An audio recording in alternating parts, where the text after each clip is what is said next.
Nalgonda, Khammam, Warangal teachers MLC counting కొనసాగుతుంది. రెండవ ప్రాధాన్యత ఓట్లో కౌంటింగ్ కూడా కొనసాగుతున్న పరిస్థితి. మొత్తం కూడా ఆ మొదటి రౌండ్తో కలుపుకుంటే ఇప్పటి వరకు కూడా 14 రౌండ్లు కూడా పూర్తయిన పరిస్థితి ఉంది. 14 రౌండ్లో కూడా 13 మందిని కూడా ఎలిమినేట్ చేసుకుంటూ వచ్చిన పరిస్థితి. 13వ రౌండ్ ఎలిమినేట్ అయిన తర్వాత అభ్యర్థులకు వచ్చిన ఓట్లు ఒకసారి చూసుకున్నట్లయితే శ్రీపాల్ రెడ్డికి 6,165, అలుగుబెల్లి నర్సిరెడ్డికి 4,946, హర్షవర్ధన్ రెడ్డికి 4,596, పూల రవీందర్కు 3,249, పులి సర్వోత్తమ రెడ్డికి 2,394, సుందర్ రాజుకు 2,141 ఓట్లు కూడా పోలైన పరిస్థితి. ఇప్పుడు మొత్తం కూడా దానికి సంబంధించి కూడా ఆ సుందర్ రాజుకు సంబంధించిన ఎలిమినేషన్ ప్రక్రియ ఇప్పుడు సుందర్రాజు ఎలిమినేషన్ అయిన తర్వాత కూడా ఆ బీజేపీకి సంబంధించిన అభ్యర్థి పులి సర్వోత్తమ రెడ్డి కూడా ఎలిమినేషన్ కాబోతున్నారు. ఈ ఇద్దరికి సంబంధించిన అప్డేట్ కూడా మరి కాసేపట్లో వచ్చే అవకాశం కనపడుతుంది. మొత్తం కూడా పూర్తిగా తుది ఫలితం వచ్చే వరకు అర్ధరాత్రి 12 గంటలు అవుతాయని కూడా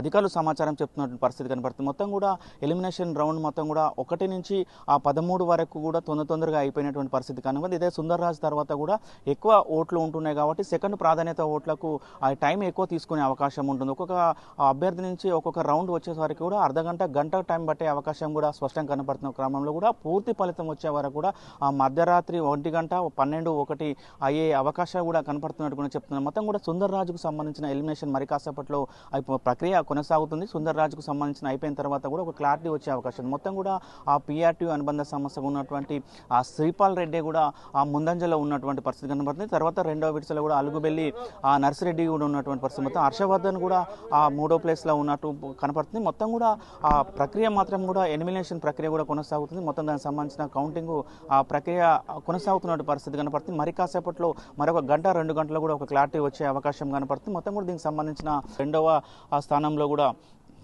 అలుగుబెల్లి ఉన్నాడు. ప్రస్తుతం దీనికి సంబంధించిన బీజేపీ అభ్యర్థి సర్వోత్తమ రెడ్డి కూడా బయటకు వస్తున్న పరిస్థితి. సార్ ఏంది మొత్తం కూడా ఎట్లా ఉంది ఎలిమినేషన్ ఎట్లా ఉన్నట్టు సార్? నేను 5వ ప్లేస్లో ఉన్నా. నా ఎలిమినేషన్ ప్రక్రియ స్టార్ట్ అయింది. దీని తర్వాత మరొక 3 వ్యక్తులు ఉంటారు. ఫైనల్గా చివరి వ్యక్తి మిగిలే వరకు కూడా ఎలిమినేషన్ అయినప్పుడు కూడా కోటా పూర్తయ్యే అవకాశం లేదు. సరే, అప్పుడు ఎన్నికల కమిషన్ తన నిర్ణయం మేరకు వారు విజేతను ప్రకటించడం జరుగుతుంది. అంటే కోటా ఓట్లు సుమారుగా 12,000 కావాలి. ఆ 12,000 రీచ్ అయ్యేట్టుగా ఏ అభ్యర్థి కూడా లేడు. అది పరిస్థితి. సార్, ఇప్పుడు ఎలిమినేషన్ ఎన్నో రౌండ్ నడుస్తుంది సార్? ఎవరున్నారు? 5వ రౌండ్. దీని తర్వాత ఎవరున్నారు? దీని తర్వాత పూల రవీందర్, ఆ తర్వాత హర్షవర్ధన్ రెడ్డి, ఆ తర్వాత నర్సిరెడ్డిని కూడా ఎలిమినేట్ చేస్తారు. అప్పటికి కూడా కోటా పూర్తయ్యే అవకాశం తక్కువ కనపడుతుంది. సార్, ఎందుకు కోటా పూర్తి కాలేకపోతుంది అంటే దేనికి కారణం కావచ్చు? ఓట్ల మొత్తం కూడా దీనికి బీసీకి సంబంధించి మొన్నటి వరకు కూడా బీసీ వాదం ఎక్కువ ఉన్న పరిస్థితి కనపడుతుంది. అట్లా ఏమన్నా తేడా జరిగిందా లేకపోతే ఎట్లా ఉండబోతుంది సార్? అట్లా ఏం జరగాలి. ఉపాధ్యాయులు అంటే ఇక వాళ్ళు ప్రాంతీయము తర్వాత సరే బీసీ వాదం అంత పెద్ద కనబడలే.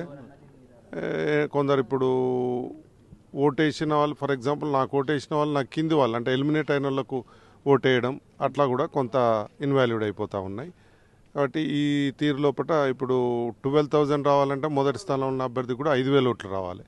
5,000 ఓట్లు వచ్చే అవకాశం తక్కువ కనబడతా ఉన్నది. కాబట్టి సరే, విజేతను చివరికి ఎవరు అత్యధిక ఓట్లు సాధిస్తే వారిని ప్రకటించడం జరుగుతుంది. 12 అవుతుంది. ఇప్పుడు 7 అయితే ఉంటాయంటే ఇంకో 3-4 అవర్స్ పడుతుంది. 4 అవర్స్ పడుతుంది. మొత్తం కూడా సంబంధించిన బీజేపీకి సంబంధించిన అభ్యర్థి కూడా చెప్తున్న పరిస్థితి ఉంది. మొత్తం 12 వరకు కూడా కౌంటింగ్ అయ్యే అవకాశం ఉంటుందని కూడా చెప్తున్నారు.